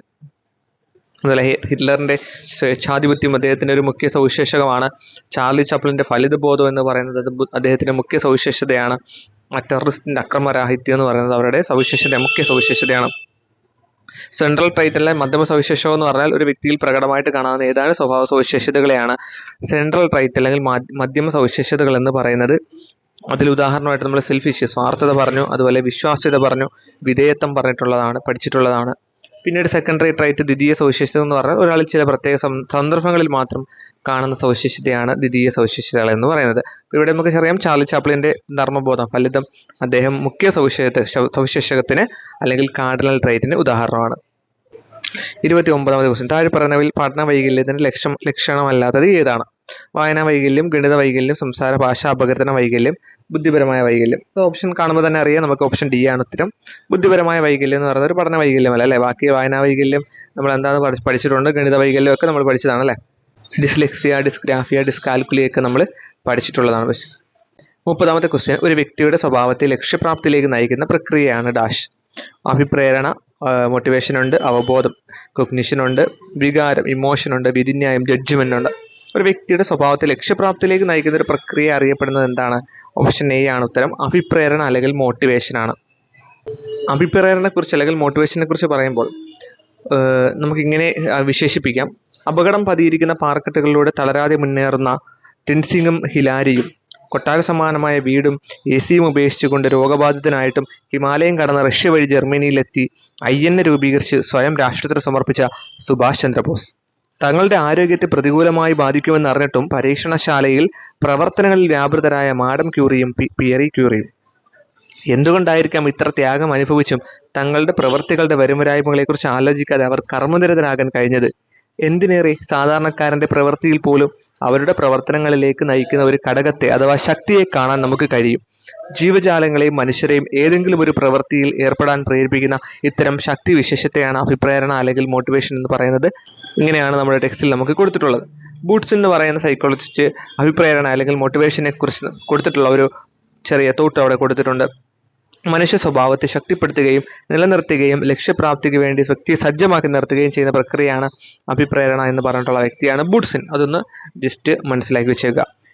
അതേപോലെ ഇവിടെ ഒരു കാര്യം കൊടുത്തിട്ടുള്ളത്, അനാമിക എന്ന കുട്ടി പാഠഭാഗങ്ങൾ അന്നു തന്നെ പഠിക്കുകയും അധ്യാപകൻ സ്കൂളിൽ നിർദ്ദേശിച്ച പ്രവർത്തനങ്ങൾ പരപ്രേരണ കൂടാതെ കൃത്യമായിട്ട് നിർവഹിക്കുകയും ചെയ്യുന്നു. എന്നാൽ അവന്തിക എന്ന കുട്ടിയാകട്ടെ പാഠഭാഗങ്ങൾ വേഗത്തിൽ പഠിച്ചു തീർത്താൽ സിനിമയ്ക്ക് കൊണ്ടുപോകാമെന്ന അച്ഛൻ്റെ വാഗ്ദാനം അനുസരിച്ചുകൊണ്ടാണ് പ്രവർത്തിക്കുന്നത്. ഇവിടെ അനാമിക ആരുടെയും പ്രേരണ കൂടാതെ തന്നെ പ്രവർത്തനങ്ങൾ സ്വയം നിർവഹിക്കുകയാണ്. എന്നാൽ അവന്തിക അങ്ങനെയാണോ? അച്ഛൻ്റെ പ്രേരണ കൊണ്ടാണ് ആ കർത്തവ്യം നിർവഹിക്കുന്നത്. ഇങ്ങനെ രണ്ട് രീതിയിൽ അഭിപ്രേരണ സംഭവിക്കാമെന്നാണ് പറയുന്നത്. ഇവിടെ അനാമിക ആന്തരിക അഭിപ്രേരണയാലും അവന്തിക ബാഹ്യ അഭിപ്രേരണയാലുമാണ് പ്രവർത്തനങ്ങൾ നിർവഹിച്ചിരിക്കുന്നത്. അഭിപ്രേരണ നമുക്ക് രണ്ടായിട്ട് തിരിക്കാം. ഒന്നാണ് ആന്തരിക അഭിപ്രേരണ, അല്ലെങ്കിൽ ഒന്നാണ് ബാഹ്യാഭിപ്രേരണ.